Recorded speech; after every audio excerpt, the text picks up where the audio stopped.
Ang angas, diba? Ito ang mini clone effect at madali lang itong gawin ng libre. Tara sa CapCut. Mag-record tayo ng video ng magkaharap. Ito ang clip 1 at ang clip 2. Tapos i-overlay natin yung clip 2. Pagtapatin lang natin yung oras sa 5 segundo. Pagkatapos, pumunta tayo sa remove background. Click natin yung custom removal. Pagkatapos yung brush. Ayan. Uwitan lang natin yung tao mismo. Kailangan sakto. Ayan. Pagkatapos, check natin.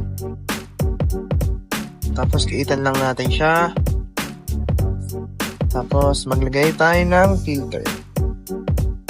Ayun na. Tapos na ang video.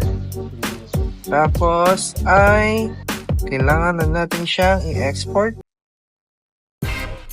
Frame rate na ay 30. Ang code rate ay high.